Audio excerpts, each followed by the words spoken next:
Hi hello ಎಲ್ರಿಗೂ ನಮಸ್ಕಾರ. Welcome back to my YouTube channel. Disadvantages of stock market ನ ನೋಡೋಣ ಬನ್ನಿ. High risk and volatility. Market prices ತುಂಬಾ ವಾಲಟೈಲ್ ಇರುತ್ತೆ. ಯಾವುದರಿಂದ ಅಂದ್ರೆ ಎಕನಾಮಿಕ್ ಕಂಡೀಷನ್ಸ್ ಆಗಿರ್ಬೋದು, ಮಾರ್ಕೆಟ್ ಸೆಂಟಿಮೆಂಟ್ ಆಗಿರ್ಬೋದು, ಮತ್ತೆ ಗ್ಲೋಬಲ್ ಇವೆಂಟ್ಸ್ ಏನಾದ್ರೂ ಚೇಂಜಸ್ ಆಯ್ತಂದ್ರೆ ಆಬ್ವಿಯಸ್ಲಿ ಮಾರ್ಕೆಟ್ಗೆ ಅಫೆಕ್ಟ್ ಆಗುತ್ತೆ. ಇದರಿಂದ ನಾವು ಬೈ ಕಾಲ್ ತಗೊಂಡ್ರು ಕೂಡ ನಮಗೆ ಲಾಸ್ ಆಗುತ್ತೆ, ಮತ್ತೆ ಸೇಲ್ ಕಾಲ್ ಕೂಡ ಲಾಸ್ ಆಗುತ್ತೆ. ಮತ್ತೆ ಲಾಸ್ ಆಫ್ ಕ್ಯಾಪಿಟಲ್, ನಾವು ಇನ್ವೆಸ್ಟ್ಮೆಂಟ್ ಮಾಡಿರ್ತೀವಲ್ವಾ, ಅದು ಕಂಪ್ಲೀಟ್ಲಿ ಕ್ಯಾಪಿಟಲ್ ನ ಲಾಸ್ ಆಗುವಂತ ಚಾನ್ಸಸ್ ಕೂಡ ತುಂಬಾನೇ ಇರುತ್ತೆ. Requires knowledge and expertise. Complexity, ನಮ್ಗೆ ಏನ್ ಎಕ್ಸ್ಪರ್ಟೈಸ್, ನಾವೇನಾದ್ರೂ ಅಡ್ವೈಸರಿ ಏನಾದ್ರು ತಗೊಂಡ್ವಿ ಅಂತ ಅಂದ್ರೆ ಅವರು ಫಂಡಮೆಂಟಲ್ ಆಗಿರ್ಬೋದು, ಟೆಕ್ನಿಕಲ್ ಆಗಿರ್ಬೋದು, ಮತ್ತೆ ಮಾರ್ಕೆಟ್ ಟ್ರೆಂಡ್ ಆಗಿರ್ಬೋದು, ಇದ್ರ ಬೇಸಿಸ್ ಮೇಲೆ ಅವ್ರು ರಿಸರ್ಚ್ ಮಾಡಿ ನಮ್ಗೆ ಅಡ್ವೈಸ್ ಮಾಡ್ಬೇಕಾಗುತ್ತೆ. ಅವ್ರ ಒಂದ್ ವೇಳೆ ಏನಾದ್ರೂ ಬ್ಲೈಂಡ್ ಆಗಿ ಅದನ್ನ ರಿಸರ್ಚ್ ಕಂಪ್ಲೀಟ್ಲಿ ಅಷ್ಟು ಬೇಸಿಸ್ ಮೇಲೆ ಅವ್ರು ಏನಾದ್ರು ರಿಸರ್ಚ್ ಮಾಡಿದ್ರೆ ಬ್ಲೈಂಡ್ ಆಗಿ ಏನಾದ್ರು ಕೊಟ್ರು ಅಂದ್ರೆ ಆಬ್ವಿಯಸ್ಲಿ ಲಾಸ್ ಆಗುವಂತ ಚಾನ್ಸಸ್ ಕೂಡ ತುಂಬಾನೇ ಇರುತ್ತೆ. Time consuming. ಮಾನಿಟರಿಂಗ್ ಇನ್ವೆಸ್ಟ್ಮೆಂಟ್, ಆದ್ರೆ ನಾವೇನ್ ಇನ್ವೆಸ್ಟ್ಮೆಂಟ್ ಮಾಡಿರ್ತೀವಲ್ವಾ, ನಾವು ಕೂಡ ಮಾನಿಟರ್ ಮಾಡ್ತಾ ಇರ್ಬೇಕು, ನೋಡ್ತಾ ಇರ್ಬೇಕು. ಸ್ಟಾಕ್ ಪರ್ಫಾರ್ಮೆನ್ಸ್ ಆಗಿರ್ಬೋದು, ಅಥವಾ ಏನಾದ್ರು ನ್ಯೂಸ್ ಏನಾದ್ರು ಇದೆಯಾ ಅದ್ರ ಬಗ್ಗೆ. ಯಾಕಂದ್ರೆ ನಾವು ಒಂದ್ಸರಿ ಇನ್ವೆಸ್ಟ್ಮೆಂಟ್ ಮಾಡಿ ಓಕೆ ನಮ್ಗೆ ಅಡ್ವೈಸ್ ಮಾಡ್ತಾರೆ ಅಂತ ಅಂದ್ಬಿಟ್ಟು ಸುಮ್ಮನೆ ನೋಡಿದ್ರೆ ನಾವು ಬ್ಲೈಂಡ್ ಆಗಿ ಕುತ್ಕೋಬಾರ್ದು. ಅಡ್ವೈಸರಿ ಮೇಲೆ ಡಿಪೆಂಡ್ ಆಗಿ ನಾವು ಕೂಡ ಮಾರ್ಕೆಟ್ ನ ನೋಡ್ತಾ ಇರ್ಬೇಕು. ಆ ಸ್ಟಾಕ್ ಪರ್ಫಾರ್ಮೆನ್ಸ್ ಹೇಗಿದೆ ಅಂತ ಕೂಡ ನೋಡ್ತಾ ಇರ್ಬೇಕು. ನಾವೇನು ನೋಡ್ದಿರೇ ನಾವು ಸುಮ್ಮನೆ ಇದ್ರೆ, ಅಡ್ವೈಸರಿ ಒಂದು ಅಡ್ವೈಸ್ ಕೊಟ್ಟಿರ್ತಾರೆ ಓಕೆ, ನಾವು ಮಾನಿಟರ್ ಮಾಡ್ದಿರನೆ ಹಾಗೆ ಬಿಟ್ಟಿದ್ರೆ ಅದ್ರಲ್ಲಿ ಕೂಡ ಲಾಸಸ್ ಆಗುವಂತ ಚಾನ್ಸಸ್ ಕೂಡ ತುಂಬಾನೇ ಇರುತ್ತೆ. ರಿಸರ್ಚ್ ಡಿಮ್ಯಾಂಡ್ಸ್, ಮತ್ತೆ ಅನಲೈಸರ್ ಏನಿರ್ತಾರಲ್ವಾ, ಏನ್ ರಿಸರ್ಚ್ ಮಾಡ್ತಾರಲ್ವಾ, ಅವ್ರ ಇಂಡಸ್ಟ್ರಿ ಬಗ್ಗೆ ಆಗಿರ್ಬೋದು, ಮತ್ತೆ ಕಂಪನೀಸ್ ಬಗ್ಗೆ ಆಗಿರ್ಬೋದು, ಮತ್ತೆ ಎಕನಾಮಿಕ್ ಕಂಡೀಷನ್ಸ್ ಯಾವ ತರ ಇರುತ್ತೆ, ಅವರು ತುಂಬಾನೇ ಟೈಮ್ ಕೊಟ್ಟು ಅದಕ್ಕೆ ಅವರು ರಿಸರ್ಚ್ ಮಾಡ್ಬೇಕಾಗುತ್ತೆ. ಇಲ್ಲ ಬರೀ ಒಂದೇ ಬೇಸಿಸ್ ಮೇಲೆ ಏನಾದ್ರು ರಿಸರ್ಚ್ ಮಾಡಿ ಏನಾದ್ರು ಅವ್ರು ನಮ್ಗೆ ಕಾಲ್ಸ್ ಕೊಟ್ರು ಅಂದ್ರೆ ಆಬ್ವಿಯಸ್ಲಿ ಕೂಡ ಲಾಸ್ ಆಗುವಂತ ಚಾನ್ಸಸ್ ಇರುತ್ತೆ. ಅನ್ಪ್ರಿಡಿಕ್ಟೇಬಲ್ ರಿಟರ್ನ್ಸ್ ಅಂದ್ರೆ ನಮ್ಗೆ ಯಾವುದೇ ರೀತಿ ಗ್ಯಾರಂಟಿ ರಿಟರ್ನ್ಸ್ ಇರಲ್ಲ. ಇವಾಗ FD ಆಗಿರ್ಬೋದು, RD ಆಗಿರ್ಬೋದು, ಮತ್ತೆ ಕೆಲವೊಂದು ಬಾಂಡ್ಸ್ ಆಗಿರ್ಬೋದು, ನಮ್ಗೆ ರೇಟ್ ಆಫ್ ಇಂಟ್ರೆಸ್ಟ್ ಇರ್ಲಿ ನಮ್ಗೆ ಇಷ್ಟು ಸಿಗುತ್ತೆ ಅನ್ನೋ ಅಷ್ಟು ನಮ್ಗೆ ಗ್ಯಾರಂಟಿ ಇರುತ್ತೆ. ಬಟ್ ಸ್ಟಾಕ್ ಮಾರ್ಕೆಟ್ ಅಲ್ಲಿ ನಮ್ಗೆ ಇಷ್ಟೇ ಪ್ರಾಫಿಟ್ ಆಗುತ್ತೆ, ಇಷ್ಟೇ ಲಾಸ್ ಆಗ್ಬಹುದು ಅಂತ ಊಹೆ ಕೂಡ ಮಾಡ್ಲಿಕ್ಕೆ ಆಗಲ್ಲ. ಲಾಸ್ ಆಗೋದಾದ್ರೆ ಎಷ್ಟು ಲಾಸ್ ಆಗುತ್ತೆ ಅಂತ ಕೂಡ ಗೊತ್ತಿರಲ್ಲ. ಇವನ್ ಪ್ರಾಫಿಟ್ ಆಗೋದಾದ್ರೆ ನಮ್ಗೆ ಇಷ್ಟು ಪ್ರಾಫಿಟ್ ಆಗುತ್ತೆ ಅಂತ ನಾವು ಯಾವಾಗ ಎಕ್ಸಿಟ್ ಮಾಡ್ತೀವಿ ಅಂತ ಕೂಡ ನಮ್ಗೆ ಗೊತ್ತಿರಲ್ಲ.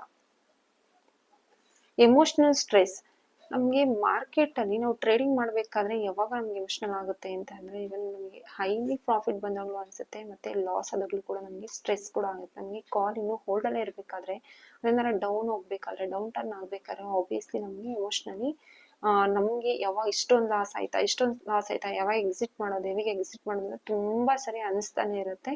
ಸೊ ಇದರಿಂದ ಶುಗರ್ BP ಬರುವಂತ ಚಾನ್ಸಸ್ ತುಂಬಾನೇ ಜಾಸ್ತಿ ಇರುತ್ತೆ, ಸ್ಟ್ರೆಸ್ ಜಾಸ್ತಿ ಆಗುತ್ತೆ. ಡಿಸಿಷನ್ ಪ್ಯಾರಾಲಿಸಿಸ್, ಏನಾಗುತ್ತೆ ಅಂದ್ರೆ ಇಲ್ಲಿ ಫಿಯರ್ ಆಫ್ ಲಾಸ್, ನಮ್ಗೆ ಭಯ ಇರುತ್ತೆ ಇಷ್ಟು ಲಾಸ್ ಆಯ್ತಾ ಅಂದ್ರೆ, ಯಾವ್ದಾದ್ರು ಏನಾರ ಸ್ಟಾಕ್ ತಗೋಬೇಕಾದ್ರೆ ಮುಂಚೆ ಏನಾರ ಲಾಸ್ ಆಗಿದ್ರೆ ಈ ಸ್ಟಾಕ್ ಇವಾಗ ನಾವು ರೈಟ್ ಟೈಮ್ ಎಂಟ್ರಿ ಮಾಡಬಹುದು ಅನ್ನೋದು ಒಂದು ದೊಡ್ಡ ಭಯ ಇರುತ್ತೆ ನಮ್ಮಲ್ಲಿ. ಎಂಟ್ರಿ ಆಗ್ಬಹುದು ಬೇಡವೋ ಅನ್ನೋ ತರ ಕ್ವಶನ್ ಮಾರ್ಕ್ ಕೂಡ ಇರುತ್ತೆ. ಮತ್ತೆ ಒಂದ್ ವೇಳೆ ಏನಾರ ಸ್ಟಾಕ್ ಏನಾರ ಎಂಟ್ರಿ ಆಗಿದೆ ಲಾಸ್ ಅಲ್ಲಿ ಹೋಗ್ತಿದೆ ಅಂತ ಅನ್ಬೇಕಾದ್ರೆ ಆ ಸ್ಟಾಕ್ ನ ನಾವು ಎಕ್ಸಿಟ್ ಮಾಡ್ಬೋದು ಬೇಡವೋ ಅನ್ನೋ ತರ ನಮ್ಗೆ ಭಯ ಆಗುತ್ತೆ. ಒಂದ್ ವೇಳೆ ನಾವ್ ಇವಾಗ ಎಕ್ಸಿಟ್ ಆದ್ರೆ ನಾವು ಲಾಸ್ ಅಲ್ಲಿ ಎಕ್ಸಿಟ್ ಆಗ್ತೀವಿ, ನಾನು ಸ್ವಲ್ಪ ಹೊತ್ತು ವೇಟ್ ಮಾಡಿದ್ರೆ ಮೇ ಬಿ ಮೇಲೆ ಬರ್ಬೋದೇನೋ, ಅಪ್ಪ ಆಗ್ಬೋದೇನೋ ಅನ್ನೋ ತರ ನಮ್ಗೆ ಅಷ್ಟು ಭಯ ಇರುತ್ತೆ ಸ್ಟಾಕ್ ಎಕ್ಸಿಟ್ ಮಾಡ್ಬೇಕೋ ಬೇಡವೋ ಅಂತ. ಅಥವಾ ಹೊಸದಾಗಿ ಸ್ಟಾಕ್ ಎಂಟ್ರಿ ಆಗ್ಬೇಕಾದ್ರೆ ಈ ಸ್ಟಾಕ್ ಎಂಟ್ರಿ ಆದ್ರೆ ಏನಾರ ಮುಂಚೆ ತರ ಏನಾರ ಲಾಸ್ ಆದ್ರೆ ಅನ್ನೋ ತರ ಭಯ ಇದ್ದೇ ಇರುತ್ತೆ. ಆ ಭಯದಲ್ಲಿ ನಾವು ಎಕ್ಸಿಟ್ ಆಗಿರ್ಬೋದು ಅಥವಾ ಎಂಟ್ರಿ ಆಗಿರ್ಬೋದು ಪ್ರಾಪರ್ ಆಗಿ ತಗೊಳಕ್ ಆಗಲ್ಲ.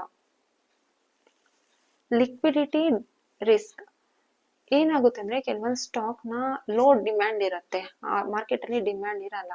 ಆ ಸ್ಟಾಕ್ ನಾವು ಮುಂಚೆನೆ ತಗೊಂಡಿರ್ತೀವಿ, ಶಾರ್ಟ್ ಟರ್ಮ್ ಆಗಿರ್ಬೋದು ಅಥವಾ ಲಾಂಗ್ ಟರ್ಮ್ ಆಗಿರ್ಬೋದು, ಕೆಲವೊಮ್ಮೆ ಇಂಟ್ರಾಡೇ ಆಗಿರ್ಬೋದು, ಅಥವಾ ನಾವೇನಾರ ಸೆಲ್ ಮಾಡಕ್ ಹೋಗ್ತೀವಿ ಅಂದ್ರೆ ಆ ಸ್ಟಾಕ್ ನ ಸೆಲ್ ಮಾಡಕ್ ಆನ್ ಟೈಮ್ ಪ್ರಾಪರ್ ಟೈಮ್ಗೆ ಸೆಲ್ ಮಾಡಕ್ ಆಗಲ್ಲ. ಇಂಟ್ರಾಡೇ ಆದ್ರೆ ಏನಾಗುತ್ತೆ ಅಂತಂದ್ರೆ, ನಾವು ಮಾರ್ಕೆಟ್ ಅವರ್ಸ್ ಅಲ್ಲಿ ಸೆಲ್ ಮಾಡಕ್ ಹೋದಾಗ ಸೆಲ್ ಆಗಿರಲ್ಲ, ಬಟ್ ಬೈ ಡಿಫಾಲ್ಟ್ 3:30 ಆಯ್ತು ಅಂತಂದ್ರೆ ಬೈ ಡಿಫಾಲ್ಟ್ ಸ್ಕ್ವೇರ್ ಆಫ್ ಆಗುತ್ತೆ. ಶಾರ್ಟ್ ಟರ್ಮ್ ಅಥವಾ ಲಾಂಗ್ ಟರ್ಮ್ ಆಯ್ತು ಅಂತ ಅಂದ್ರೆ ಏನಾಗುತ್ತೆ, ನಾವು ಸೆಲ್ ಮಾಡ್ತೀವಿ, ನಾವು ಪ್ರಾಫಿಟ್ ಅಲ್ಲಿ ಇದ್ದೀವಿ, ಓಕೆ ಅಟ್ಲೀಸ್ಟ್ ಸ್ವಲ್ಪ ಪ್ರಾಫಿಟ್ ಬಂತಲ್ಲ ಸೆಲ್ ಮಾಡ್ತೀವಿ ಅಂದ್ರೆ ಅಲ್ಲಿ ಡಿಮ್ಯಾಂಡ್ ಕೂಡ ಇರಲ್ಲ, ಸ್ಟಾಕ್ ಡಿಮ್ಯಾಂಡ್, ಅವಾಗ ನಾವು ಸೆಲ್ ಮಾಡಕ್ ಆಗಲ್ಲ, ಸೆಲ್ ಎಕ್ಸಿಟ್ ಆಗಲ್ಲ ಆ ಸ್ಟಾಕ್. ನಾವು ಅವಾಗ ಏನ್ ಮಾಡ್ಬೋದು, 1 ಡೇ ಅಥವಾ 2 ಡೇಸ್ ನಾವು ಟ್ರೈ ಮಾಡ್ತಾನೆ ಇರ್ಬೇಕು, ಅಥವಾ ಸೇಮ್ ಡೇ ಟ್ರೈ ಮಾಡ್ತಾ ಇದ್ರೆ ಆಬ್ವಿಯಸ್ಲಿ ಸೆಲ್ ಆಗುತ್ತೆ.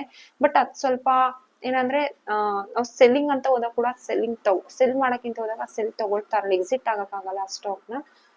ಅವಾಗ ಒಂದ್ ದಿವಸ ಅಥವಾ 2 ದಿವಸ ಬಿಟ್ಟು ನಾವು ಟ್ರೈ ಮಾಡ್ಬೇಕಾಗುತ್ತೆ. ಬಟ್ ಅವಾಗ ಲಿಕ್ವಿಡಿಟಿ ರಿಸ್ಕ್ ಇರುತ್ತೆ. ನಾವು ಈ ಬೇಕಂದಾಗ ಎಕ್ಸಿಟ್ ಮಾಡ್ಬೇಕಂದಾಗ ಎಕ್ಸಿಟ್ ಮಾಡ್ಲಿಕ್ಕೆ ಆಗಲ್ಲ, ಸೊ ರಿಸ್ಕ್ ಇರುತ್ತೆ. Economic and global dependencies sorry economic and global dependencies. Recession risk ಅಂದ್ರೆ ಏನಂದ್ರೆ ಕೋವಿಡ್ ಬಂದಿರಬಹುದು, ಪ್ಯಾಂಡಮಿಕ್ ಸಿಚುವೇಶನ್ ಆಗಿರ್ಬೋದು, ಅಥವಾ ಯಾವ್ದಾದ್ರು ವಾರ್ ಆಗಿರ್ಬೋದು. ಆ ಟೈಮಲ್ಲಿ ಏನಾಗುತ್ತೆ, ನಾವು ಶಾರ್ಟ್ ಟರ್ಮ್ ಆಗಿರ್ಬೋದು ಅಥವಾ ಲಾಂಗ್ ಟರ್ಮ್ ಕೆಲವೊಂದು ಸ್ಟಾಕ್ಸ್ ನ ಹೋಲ್ಡ್ ಮಾಡ್ಕೊಂಡಿರ್ತೀವಲ್ಲ, ಅದೇನಾಗುತ್ತೆ ಕಂಪ್ಲೀಟ್ಲಿ ಡೌನ್ ಟರ್ನ್ಸ್ ಗೆ ಹೋಗುತ್ತೆ. ಸೊ ನಾವು ಸಡನ್ ಆಗಿ ಅಷ್ಟು ಸ್ಟಾಕ್ಸ್ ನ ನಾವು ಕೂಡ ಎಕ್ಸಿಟ್ ಮಾಡ್ಲಿಕ್ಕೆ ಆಗಲ್ಲ. ಮೇ ಬಿ ಅಪ್ ಬರ್ಬೋದೇನೋ, ಸರಿ ಹೋಗ್ಬೋದೇನೋ ಕಂಡೀಷನ್ಸ್, ಆ ಮೈಂಡ್ ಸೆಟ್ ಅಲ್ಲಿ ಇದ್ದು ಅಂದ್ರೆ ಆ ಸ್ಟಾಕ್ದು ಏನಿರುತ್ತೆ, ಸ್ವಲ್ಪ ಲಾಸ್ ಆಗಿರುತ್ತಲ್ವಾ, ಕಂಪ್ಲೀಟ್ಲಿ ಪಾಯಿಂಟ್ಸ್ ತುಂಬಾ ಪಾಯಿಂಟ್ಸ್ ಡೌನ್ ಟರ್ನ್ ಹೋಗುತ್ತೆ. ಸೊ ಅವಾಗ ಲಾಸ್ ಆಗುವಂತ ಚಾನ್ಸಸ್ ಜಾಸ್ತಿ ಇರುತ್ತೆ. Cost and fees. Transaction cost ಅಂದ್ರೆ ಟ್ರೇಡಿಂಗ್ ಅಲ್ಲಿ ನಮಗೆ ಬ್ರೋಕರೇಜ್ ಅಕೌಂಟ್ ಇರುತ್ತಲ್ಲ, ಬ್ರೋಕರೇಜ್ ಅಕೌಂಟ್ ಅಲ್ಲಿ ಎಂಟ್ರಿ ಫೀಸು ಮತ್ತೆ ಎಕ್ಸಿಟ್ ಚಾರ್ಜಸ್ ಕೂಡ ಇರುತ್ತೆ. ಅದಲ್ಲದೆ ಮತ್ತೆ ಟ್ಯಾಕ್ಸಸ್ ಕೂಡ ಇರುತ್ತೆ, ಮತ್ತೆ ಹಿಡನ್ ಚಾರ್ಜಸ್ ಕೂಡ ಇರುತ್ತೆ. ನಾವೇನು ಪ್ರಾಫಿಟ್ ಇವಾಗ 1500 ಪ್ರಾಫಿಟ್ ಅಂದ್ರೆ ನಮ್ಗೆ ಎಕ್ಸಾಕ್ಟ್ 1500 ಪ್ರಾಫಿಟ್ ನಮ್ಗೇನೆ ಸಿಗಲ್ಲ. ಆಲ್ರೆಡಿ ಹಿಡನ್ ಚಾರ್ಜಸ್ ಮತ್ತೆ ಬ್ರೋಕರೇಜ್ ಚಾರ್ಜಸ್ ಎಲ್ಲ ಇರುತ್ತೆ, ಅದೆಲ್ಲ ಅಷ್ಟೆಲ್ಲ ಡಿಡಕ್ಟ್ ಆಗಿ ನಮಗೆ ಪ್ರಾಫಿಟ್ಸ್ ಬರೋದು.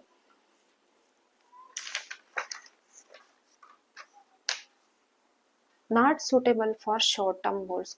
ನಾವು ಸ್ಟಾಕ್ ಮಾರ್ಕೆಟ್ ಅಲ್ಲಿ ಶಾರ್ಟ್ ಟರ್ಮ್ ತುಂಬಾ ಬೇಗ ಪ್ರಾಫಿಟ್ ತಗೋಬೇಕು ಅಂತ ಏನಾರ ಏಮ್ ಇಟ್ಕೊಂಡು ಏನಾದ್ರು ನಾವು ಟ್ರೇಡ್ ಮಾಡ್ತೀವಿ ಅಂತ ಅಂದ್ರೆ ಅದು ಸೂಟೇಬಲ್ ಇಲ್ಲ. ಅದರಿಂದ ನಮಗೆ ಲಾಸಸ್ ಆಗುವಂತ ಚಾನ್ಸಸ್ ತುಂಬಾನೇ ಇರುತ್ತೆ. ಮತ್ತೆ ಇನ್ನೊಂದು ಏನಂದ್ರೆ ಸ್ಟಾಕ್ ಮಾರ್ಕೆಟ್ ಅಲ್ಲಿ ಸೀನಿಯರ್ ಸಿಟಿಸನ್ಸ್ ಯಾರೆಲ್ಲ ಇರ್ತಾರೆ, ಅಡ್ವೈಸರಿ ಸೆಬಿ ರಿಜಿಸ್ಟರ್ಡ್ ಕಂಪನೀಸ್ ಏನಿರುತ್ತಲ್ಲ, ಆಕ್ಚುಲಿ ಅದು ರೂಲ್ ಸೀನಿಯರ್ ಸಿಟಿಸನ್ಗೆ ಇಂಟ್ರಾಡೇ ಆಗಿರ್ಬೋದು ಮತ್ತೆ ಆಪ್ಷನ್ಸ್ ಟ್ರೇಡಿಂಗ್ ಆಗಿರ್ಬೋದು ಅಡ್ವೈಸ್ ಮಾಡೋ ಹಾಗಿಲ್ಲ.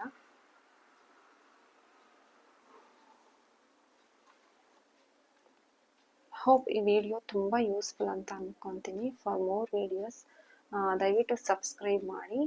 Thanks for watching.